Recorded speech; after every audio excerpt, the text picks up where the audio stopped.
Muy bien, buenas tardes es un placer para mí estar esta tarde aquí. Por supuesto,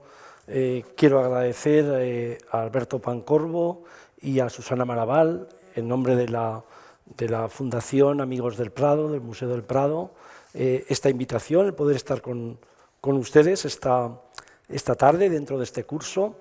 Y les voy a explicar en la hora de la que voy a disponer. Les voy a hacer primero unas observaciones previas, breves, a lo que significa la pintura de historia dentro de ese gran siglo XIX, pero sobre todo por qué cambió tanto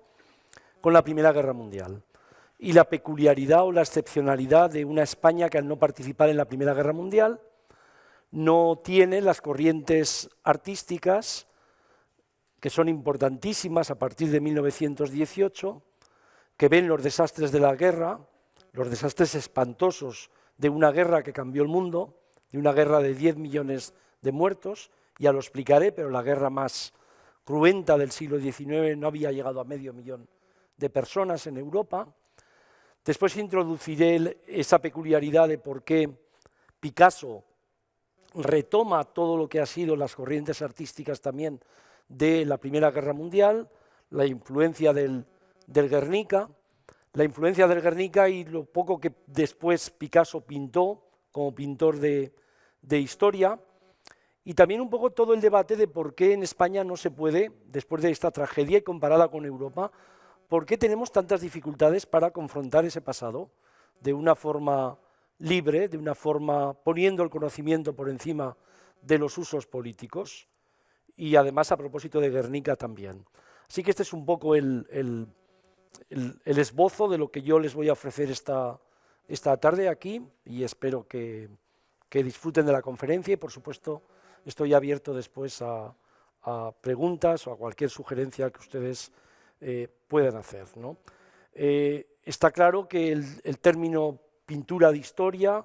es introducido por la Real Academia Francesa durante el siglo XVII, aunque ya se había utilizado inicialmente para describir pinturas con temas extraídos de la antigua Grecia, de la Roma clásica, de la mitología, de la Biblia. Cualquiera que vea las pinturas en todo el mundo, sobre todo desde el Renacimiento, se va a dar cuenta de esto, pero hacia finales del siglo XVIII la pintura de historia empezó ya a incluir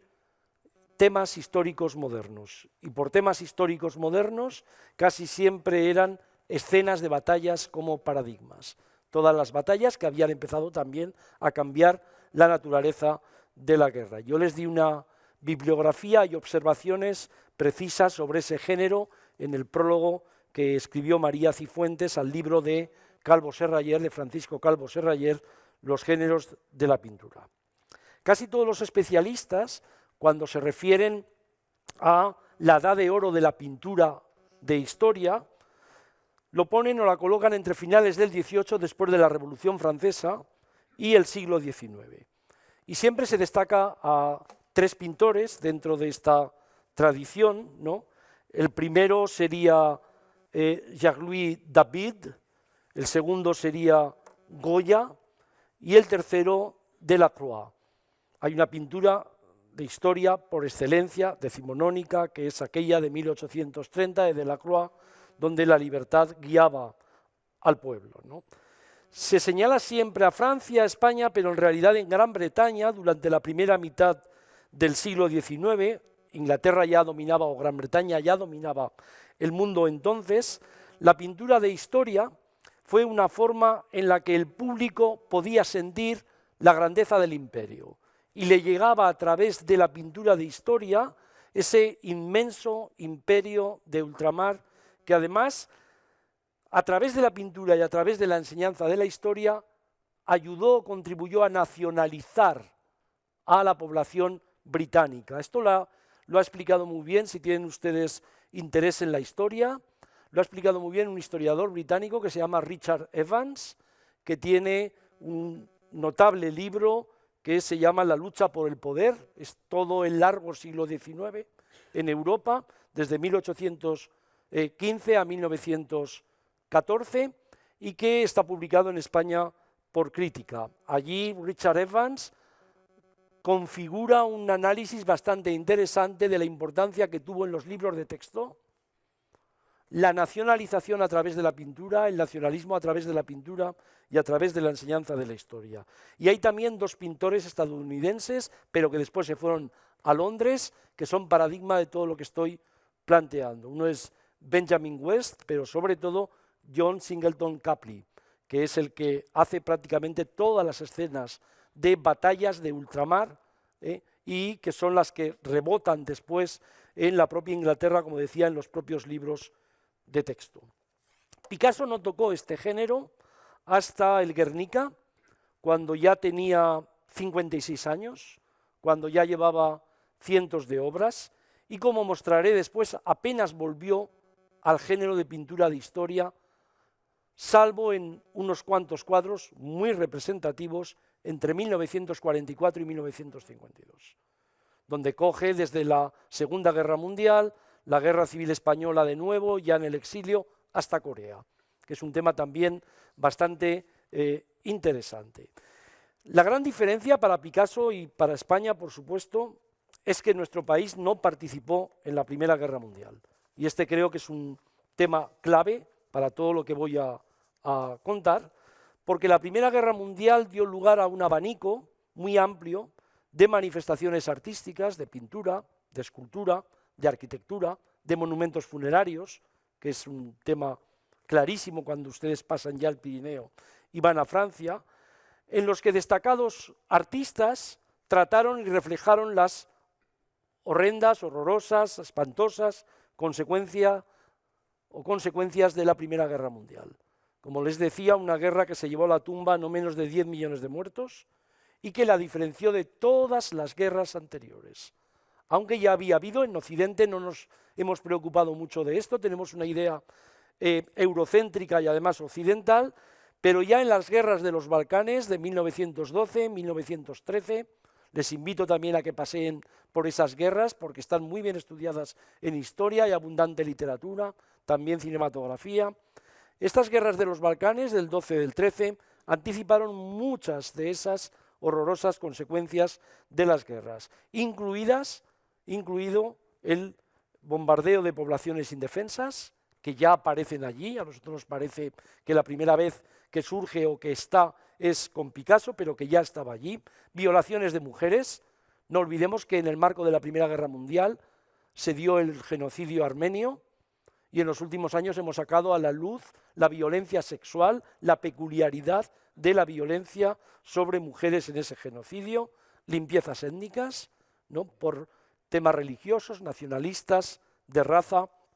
que ya habían anticipado a su vez las guerras coloniales. Este es un tema que traté a fondo en una violencia indómita y que se ve perfectamente, como decía antes, en la diferencia que hay entre las guerras más mortales de la primera del siglo XIX, de la segunda mitad del siglo XIX y la Primera Guerra Mundial. Hay una guerra también muy cruenta, la Guerra Civil Norteamericana, que se llevó a la tumba a unas 700.000 personas. ¿Y por qué hay tantos muertos en la Primera Guerra Mundial por primera vez? Pues porque se ha producido un fenómeno de reclutamiento masivo a finales del siglo XIX, principios del XX, en todos los ejércitos, y porque la revolución industrial, la modernización y los avances tecnológicos y científicos se utilizan por primera vez al servicio de la muerte y no solo al servicio del progreso, que es lo que habían considerado muchos de los revolucionarios liberales o románticos también decimonónicos que creían que el progreso en el fondo liberaría a la humanidad. Antes de llegar al Guernica voy a destacar tres formas.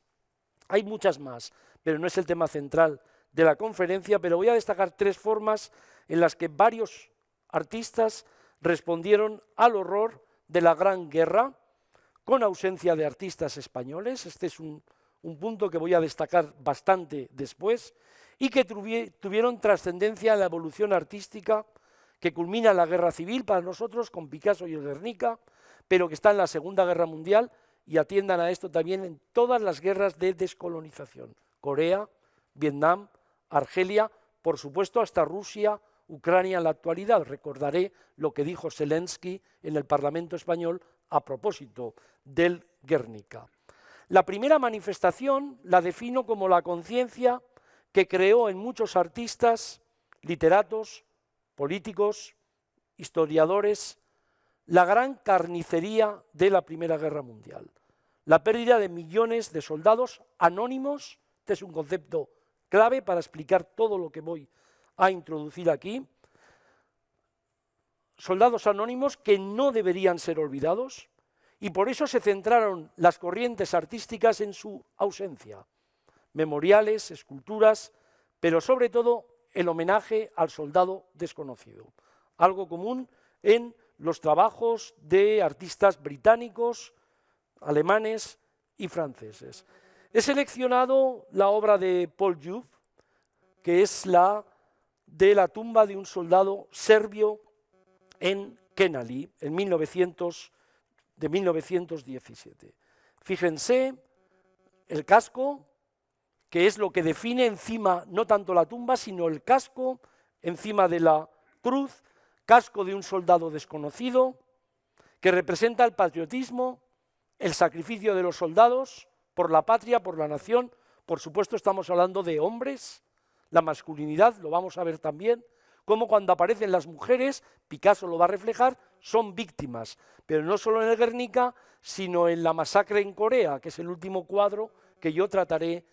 aquí, ¿no? Así que estamos hablando de un mundo en el que de los uniformes tradicionales, si visitan el Museo del Prado o si visitan cualquier museo del mundo, de esos uniformes tradicionales, coloridos, de infantería, en azul, en rojo, de soldados perfectamente alineados o en batalla o en retaguardia, se pasó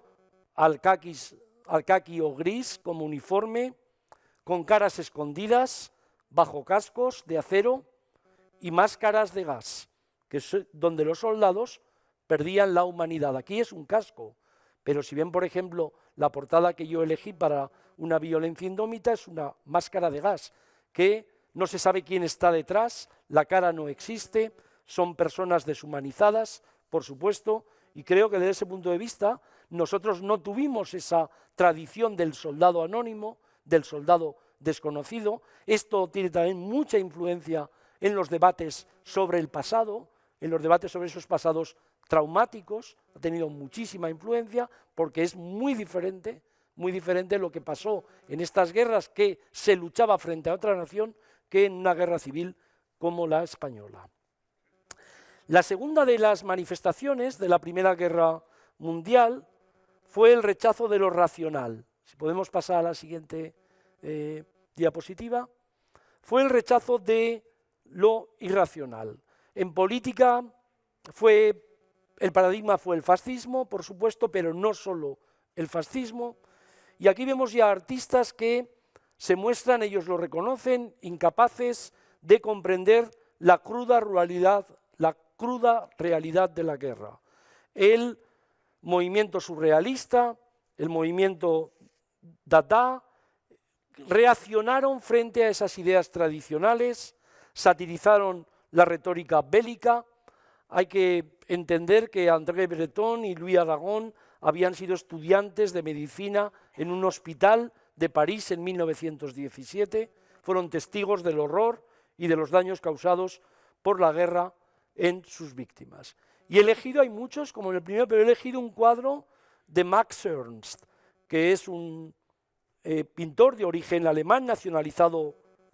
francés, y el cuadro de 1921 que se conserva en la Tate Modern Gallery,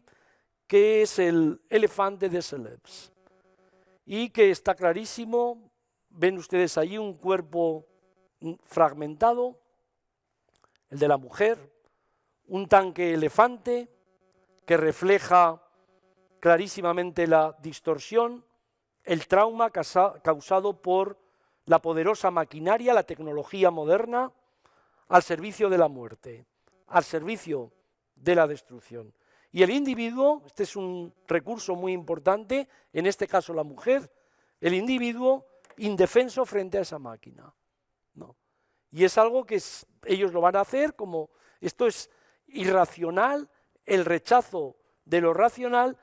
que en realidad la tradición liberal, revolucionaria, marxista, anarquista, bakuninista había llevado desde la Ilustración ese triunfo de la razón, pero ya desde finales del siglo XIX,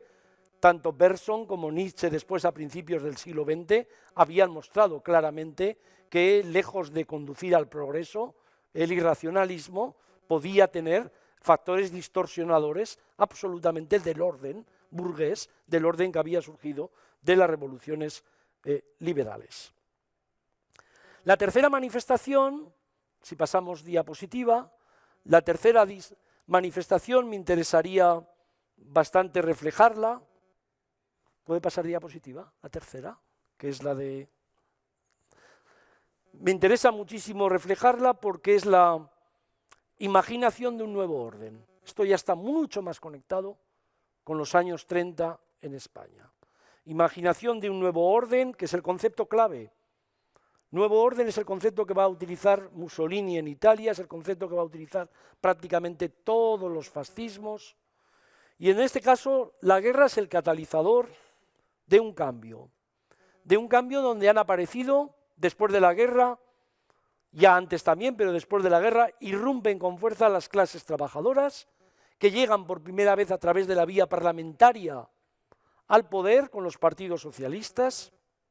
las mujeres que iban a votar por primera vez en las recién creadas repúblicas, solo habían votado las mujeres en Europa por primera vez en 1906 en un país pequeñito que apenas tenía 3 millones de habitantes en aquel momento, Finlandia, y antes habían votado a finales del siglo XIX, en el 97 en Nueva Zelanda y en 1903 en Australia. El voto de la mujer, que en España llega por primera vez en el 33, después de la aprobación de la ley, en todas las demás repúblicas se veía este crecimiento, y he seleccionado aquí una obra de un pintor muy famoso, Grotz, y que se llama Grauer Tag, o El día gris, que ilustra, y se ve perfectamente, cómo los ricos, poderosos, lo de los vestidos es muy importante, se aprovecharon de la guerra, tuvieron la guerra como enriquecimiento, la carnicería como enriquecimiento, y en contraste con ellos aparecen los discapacitados, que es una fotografía de todo el siglo, a partir de ahí de todo el siglo XX, en los horrores de la guerra, los tullidos, los olvidados veteranos de guerra, muchos de los cuales van a seguir luchando con el paramilitarismo y van a estar después en el comunismo o en el fascismo, bastantes de ellos, más en el fascismo, si hablamos de excombatientes, y por supuesto las clases trabajadoras que quedaron en la miseria. Y que pinta Grotz como un muro de ladrillo separa los dos mundos. Es decir, es un muro que se puede derribar porque es un mundo que no viene de Dios, que no viene de arriba, no es un mundo de derecho natural, sino que ha sido creado, que se puede derribar, pero creo que este tipo de manifestación resume bastante bien lo que quería reflejar. Luego, antes del Guernica de Picasso, fíjense que he seleccionado 3 formas de manifestación que son impensables sin la Primera Guerra Mundial, que son impensables lo que viene después sin esa carnicería, esas trincheras, la aparición de la máscara de gas, del casco, de los monumentos funerarios, a todo esto, ¿no? Luego, la Primera Guerra Mundial es la primera en la que la gente que vive en este mundo comprueban el enorme potencial que el desarrollo de la aviación podría tener en el futuro. Antes no se había podido comprobar para los ejércitos modernos, pero sobre todo fue la Guerra Civil Española. Fue la Guerra Civil Española la primera del siglo XX en que la aviación se utilizó de forma premeditada en operaciones de bombardeo en la retaguardia. Este es un tema capital para comprender el Guernica, porque sin ese bombardeo posiblemente Picasso nunca hubiera pintado un cuadro de ese tipo. Y la intervención extranjera en la Guerra Civil Española, la italiana fascista, la nazi alemana y la soviética comunista, convirtió a España en un campo de pruebas para una guerra mundial. Esto los historiadores lo hemos avanzado de muchísimas formas, que se estaba fraguando, se estaba preparando. Y Guernica ha pasado a la historia, pero vayan ustedes a Madrid, por supuesto a Durango, a Alcañiz, a Barcelona, a Valencia, Alicante, Cartagena.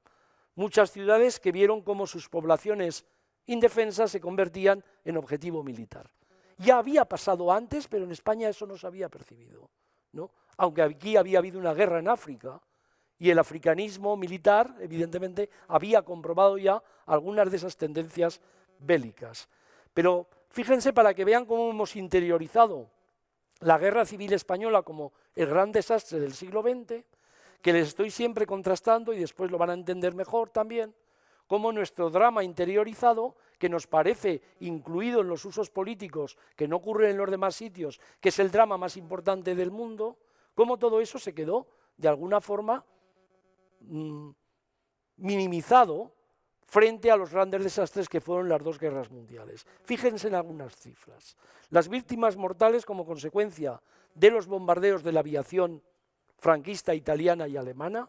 en la zona republicana. Ya saben que los bombardeos, el recuento de víctimas nunca es de una forma precisa, nunca se puede precisar, pero las víctimas superaron los 11.000 muertos, de los cuales más de 2.500 ocurrieron en Barcelona en los últimos momentos, mientras que los muertos ocasionados por la aviación republicana y soviética, si se aceptan las cifras de los propios vencedores, no llegaron a 1.100 hasta mayo de 1938.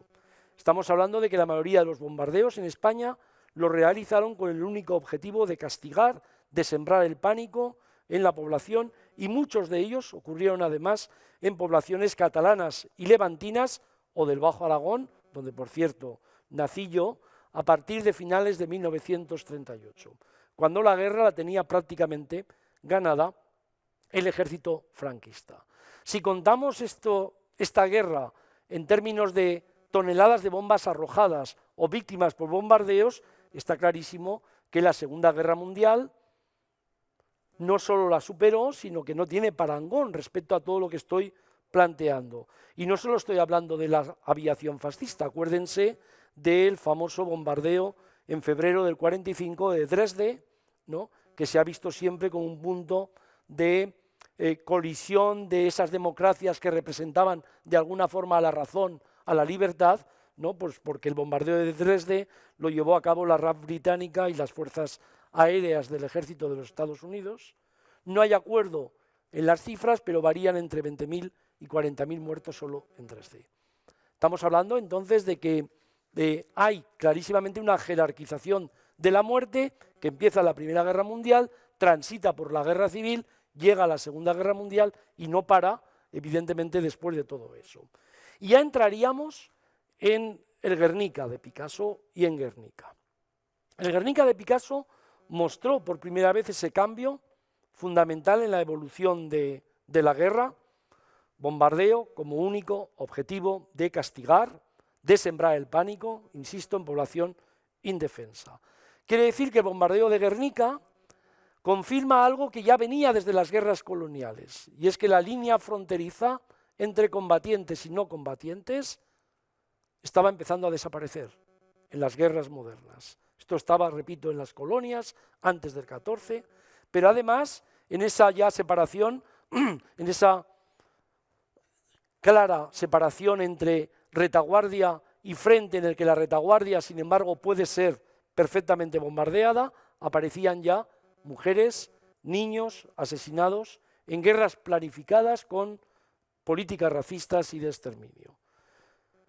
Introduzco esta idea porque Picasso la va a volver a plantear, y además con algo que ya hemos visto, la deshumanización de los que disparan en su cuadro del 52, la masacre en Corea. No me voy a detener en el bombardeo de Guernica, pero voy a dar ideas claves para tenerlo presente. Ocurre el 26 de abril de 1937, fue organizado por el jefe de la Legión Cóndor, una unidad autónoma de la Wehrmacht del ejército nazi, luchando a favor de Franco en la Guerra Civil Española, organizada por este jefe de la Legión, el coronel Wolfram von Richthofen,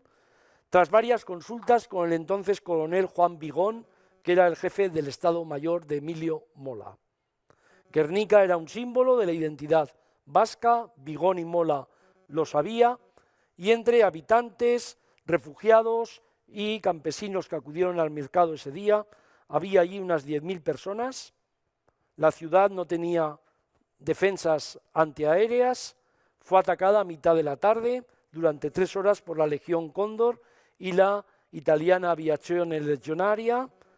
Los muertos, según el gobierno de Euskadi, según lo que estimó, las víctimas mortales debían estar en torno a 1.500. La mayor parte de los historiadores han rebajado esa cifra hasta 500, aunque Irujo, en su último libro, ha contabilizado hasta 2.000 víctimas registradas. Pero, al margen de las víctimas, es todo lo que pasó en o respecto a ese bombardeo. Los servicios de prensa de propaganda de Franco negaron al principio que hubiera ocurrido un bombardeo en Guernica, y cuando esa posición se hizo insostenible, atribuyeron la destrucción de Guernica a los propios vascos, un falso cuento mantenido durante toda la dictadura y que hoy sigue defendiendo gente. Esto no solo lo he visto en primera persona, sino en escritos, ¿no? Y está clarísimo que los aparatos de propaganda de la delegación del Estado de Franco buscaron desde el principio imágenes probatorias de que la destrucción había sido obra de dinamiteros republicanos. Esto se defiende por primera vez en una producción de Falange que se llama Frente de Vizcaya y 18 de julio, pero sobre todo se consolida en un famosísimo documental que se llama España Heroica, de 1938, un documental extraordinario que yo recomiendo siempre a los profesores de instituto que lleven también a las escuelas, donde se comprende clarísimamente todo lo que estoy dando aquí desde la versión franquista de la República y la Guerra Civil. Este es un documental de 77 minutos, yo lo seleccioné en una serie de programas que pasamos por Televisión Española con Filmoteca en el año 2006, que se llama La Guerra Filmada, y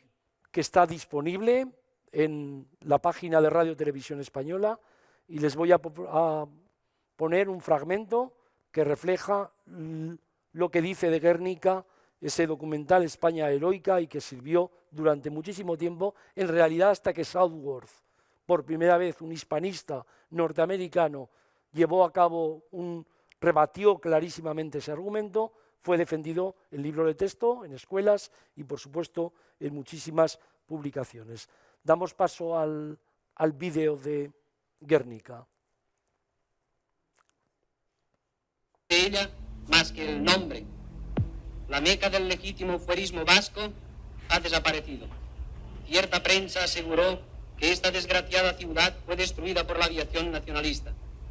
La trabación de hierro del frontón y los bidones de gasolina acumulados frente a la iglesia demuestran que fueron patrullas de incendiarios quienes echaron sobre sus hombros la tristísima misión de arrasar la pintoresca cuna del fuerismo vasco.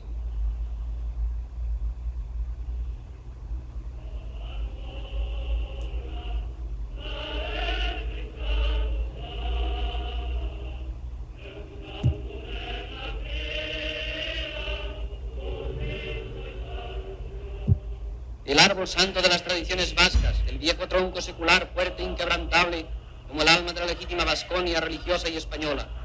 Hoy, a la sombra del altar de sus fueros profanados, la Guardia de la Nueva España vigila, hecha símbolo de la fe y la civilización.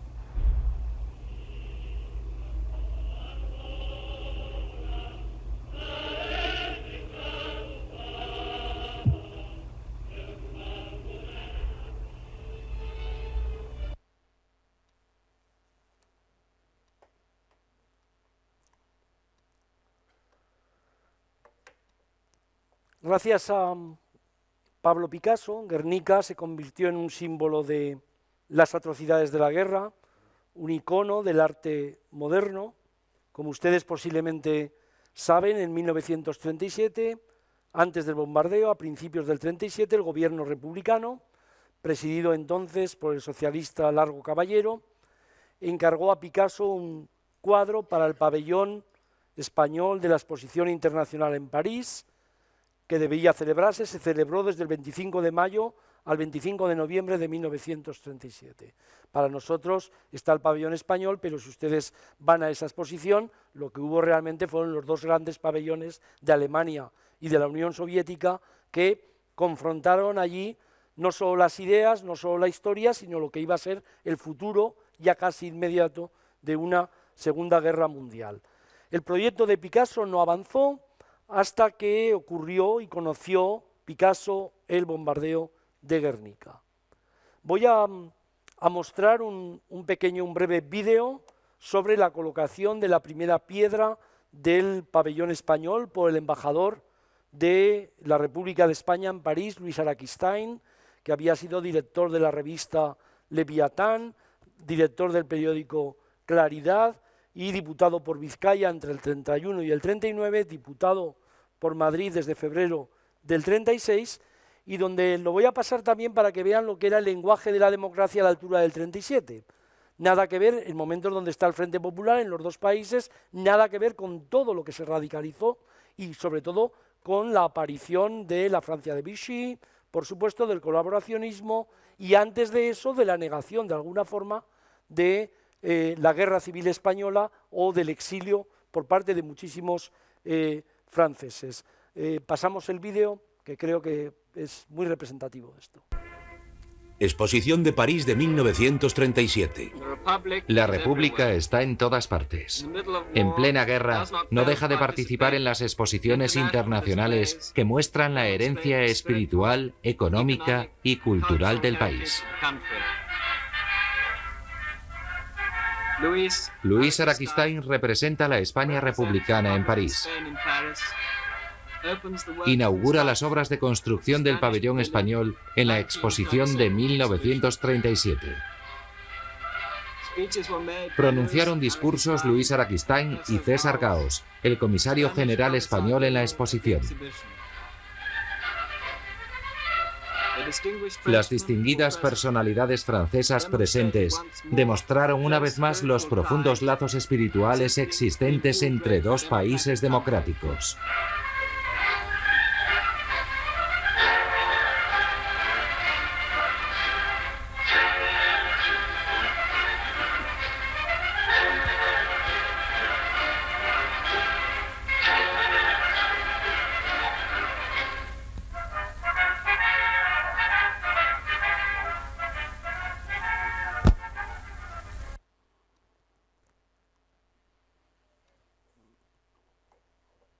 El estudio que hizo, creo que es el estudio más profundo, que hizo Calvo Serraller hace tiempo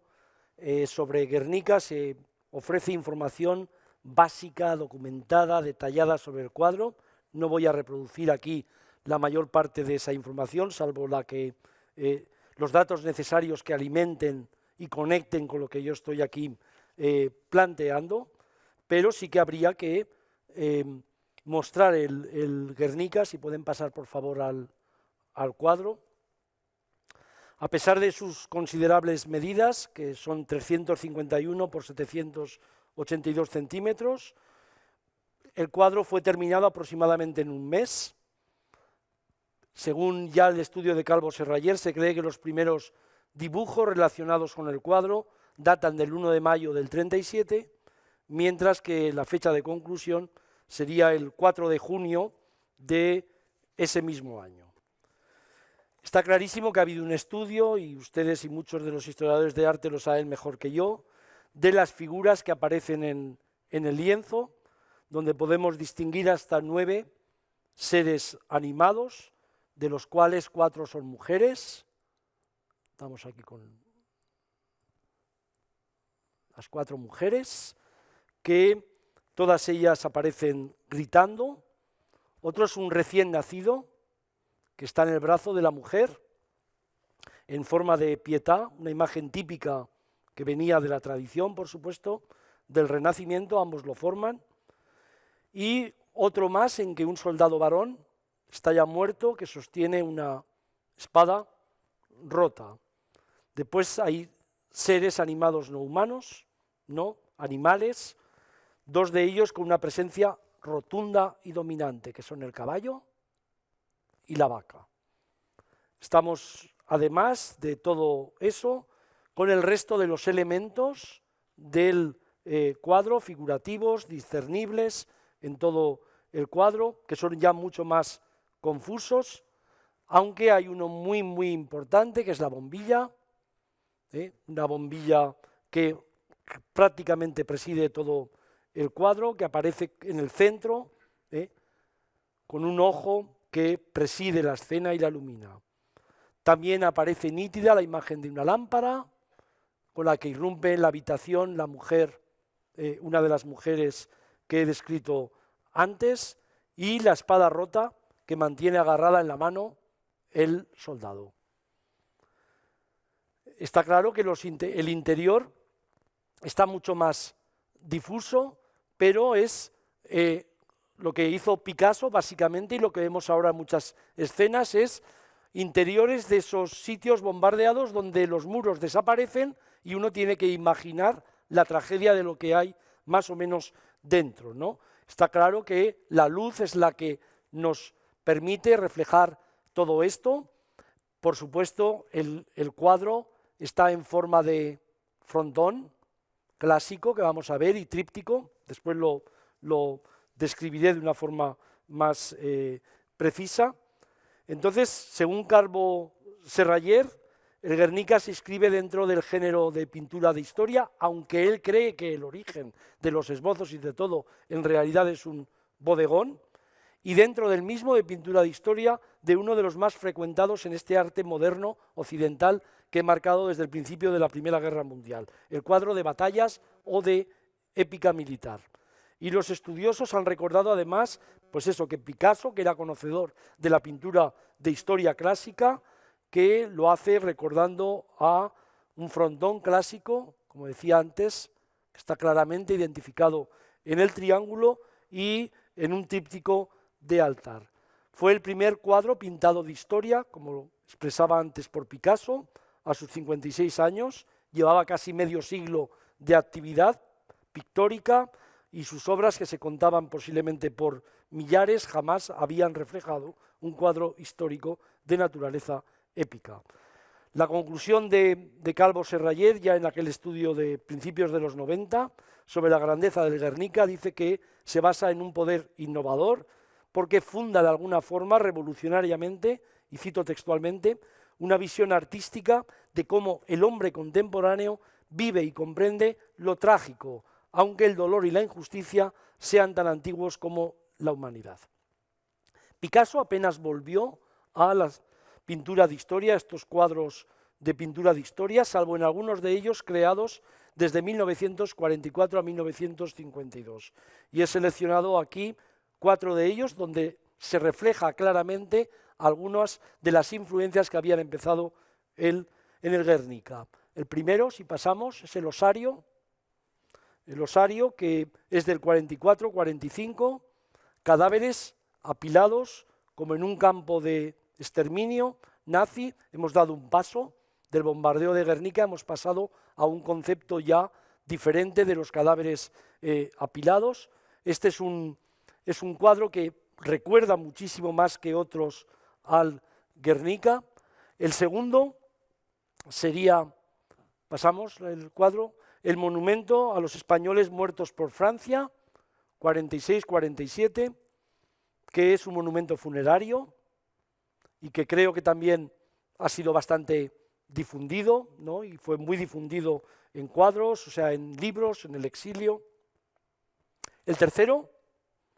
que es los murales de la guerra y la paz, que se pintaron dentro de una capilla románica en Balaguí, y que tiene 2 partes, la paz y la guerra. Primero, si pasamos, vamos a ver la descripción, la guerra, y el segundo, la paz. Me voy a entretener más después en el último. Y el último, en el que creo que se reflejó toda esa tradición de pintura de historia, sería la masacre en Corea, de 1951, si pasamos, donde aquí sí que ya se ve en este cuadro mujeres y niños a la izquierda, ¿no? Y a la derecha, fíjense en un pelotón de fusilamiento deshumanizado, donde se mezcla la tradición arcaica de las espadas y de los cascos romanos con la tecnología moderna de la guerra. Pero de nuevo, hombres deshumanizados, a los que prácticamente no se les ve la cara, no se sabe quiénes son. Creo que este es un tema capital para entender todo lo que estoy planteando aquí. Una vez concluida la exposición internacional de París, el Guernica emprendió un recorrido internacional para sensibilizar a la opinión pública europea sobre la situación de la República Española. Y fíjese que entre enero de 1938 y enero de 1939 viajó a Oslo, Copenhague, Estocolmo, Gotemburgo, Londres, Leeds, Liverpool, Manchester y llegó a Nueva York el 1 de mayo de 1939, justamente un mes después de la derrota de la República y de la paz incivil de Franco. Este es un tema importante porque lo que los historiadores hemos estudiado después de la internacionalización de la Guerra Civil Española ha sido muy cuestionado en los últimos años por personas que no necesariamente vienen o proceden de la historiografía, y el impacto que tuvo el Guernica internacional nunca se hubiera podido llevar a cabo, ese impacto, si no hubiera sido por ese proceso de internacionalización. Y les voy a poner el último de los vídeos que había seleccionado, que es un vídeo que también estaba en La Guerra Filmada, muy interesante. Como el vídeo no tiene sonido, yo le hice unos subtítulos para que la gente comprendiera en qué consistía ese vídeo, y es la llegada de la Legión Cóndor a el puerto de Hamburgo, después del desfile famoso que se produjo aquí en la Castellana, el desfile de la Victoria. Llegaron al puerto de Hamburgo, allí son recibidos por Goering y von Richthofen es el que preside ese desfile militar. Me parece que es una escena bastante interesante para comprender hasta qué punto la guerra civil y gente como la que aparece allí es una guerra internacional en suelo español, que es el concepto que creo que mejor define nuestra guerra civil. Si pasamos al vídeo, es un poquito más largo, pero lo dejo para ustedes.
El cuadro sirvió de inspiración a quienes se opusieron a conflictos bélicos posteriores, por supuesto. Llegó a España el 10 de septiembre de 1981, estuvo más de 4 décadas fuera, que es una muestra de la gran peculiaridad de la historia de España, la larga duración de la dictadura de Franco, las 3 décadas, desde el 45 al 75, en las que España estuvo al margen de la consolidación de la democracia, de la sociedad civil en Europa occidental. Les decía antes que las palabras de Zelensky en el Congreso de los Diputados, las cito textualmente, el año pasado: estamos en abril de 2022, pero parece que estamos en abril de 1937 en Guernica. Un recuerdo a la brutal violencia, a la deshumanización del sufrimiento de la invasión de Rusia en Ucrania, del sufrimiento de la población ucraniana. Fíjense pues que en el recorrido, porque voy a ir cerrando para respetar la hora, fíjense que en el recorrido que he trazado en esta conferencia desde la Primera Guerra Mundial he tratado de mostrar que España no fue un país excepcional por el gran sufrimiento en la guerra civil. Si lo comparamos con otros conflictos bélicos, empezando por los Balcanes, por supuesto en las guerras coloniales, la Primera y la Segunda Guerra Mundial. Sin embargo, lo hemos interiorizado con mitos y propaganda como el gran drama de la historia del siglo XX, y no es excepcional por esto, sino por lo que vino después, 45 años, que determinaron nuestra forma y han determinado nuestra forma de ver el pasado. Este es un debate actual, que está, por supuesto, en la política, está en los medios de comunicación, y debería estar y está menos, sobre todo, en la educación. Debería estar y está menos en la enseñanza, ¿no? Como decía antes, cuando se ven todos estos aspectos de la historia del siglo XX, que se recuerdan desde muy diferentes formas, desde muy diferentes países, vemos que en el nuestro, en España, hay una dificultad para confrontar, ver ese pasado con libertad, que está sujeto, como decía, a abusos políticos, al ajuste de los hechos, del pasado a las ideas presentes. En abril de este año, cuando se cumplía el aniversario del bombardeo de Guernica, yo participé en un programa en 24 horas en Televisión Española, y por la noche en el Twitter había gente que discutía, ¿no? Discutía la tesis de que Guernica había existido en realidad y que en realidad había sido bombardeada por los nazis, ¿no? Entonces, ¿cómo llevar esto a la enseñanza? ¿Cómo normalizar este pasado que, por supuesto, tiene momentos sucios, traumáticos en toda Europa, y que además no solo se discute en España? La gente cree que se ha establecido el argumento de que hay un guerra civilismo en España que no existe en otras partes, que hay un recuerdo del pasado que no existe en otras partes, y yo siempre digo lo mismo: vayan ustedes a Hungría, a Polonia, a Italia, a Gran Bretaña, que estaba ausente de esto hasta que llegó toda la revisión que se está produciendo sobre la etapa colonial, y creo que lo que hay en todos los países es una muestra de lo difícil que resulta ver el pasado, lo difícil que resulta confrontar el pasado en países que se consideraba que habían llegado ya a un punto racional, ¿no? Y esto es lo que creo que hay que plantear. O sea, a mí me da la impresión que el debate político, el debate caliente, la negación del conocimiento es una batalla perdida, y la única batalla posible es una batalla en la que el conocimiento, a través de investigaciones, a través de enseñanza, muestre esto. Es decir, ¿qué hay de dificultad, qué hay de recuerdo malo en considerar el Guernica como un punto de partida clarísimo y de inflexión de muchísimos de los dramas, de cómo se vio el drama de la guerra, las consecuencias espantosas de la guerra en muchísimos sitios? Pero también he tratado de relativizar la forma en que hemos interiorizado nosotros esto, comparado con los artistas que ya mostraron la guerra del siglo, la Primera Guerra Mundial, por supuesto con la Segunda Guerra Mundial, pero también hasta las últimas y hasta la guerra de la invasión de Ucrania por parte de Rusia, que nos ha dejado fuera durante un tiempo a Afganistán y sobre todo a Siria, que era la guerra que estaba en aquel momento presente prácticamente en todas las mentes. Con lo cual, lo que quería transmitir aquí no solo era el contenido de un hecho como fue Picasso, Guernica y la pintura de historia, sino también mostrarles mi firme convencimiento que sin erudición no hay historia, sin archivos no hay historia, sin conocimiento no hay historia, y que para esto hay que estudiar mucho, hay que viajar mucho y hay que estimular a la gente que viene detrás a que el respeto por la sociedad civil democrática solo se puede llevar a través del conocimiento y, por supuesto, en la medida de lo posible para las generaciones futuras, viajando, aprendiendo idiomas, contrastando nuestra historia con otras historias y, por supuesto, elogiando el conocimiento, promoviendo la educación en vez de estimular la ignorancia. Muchísimas gracias a todos.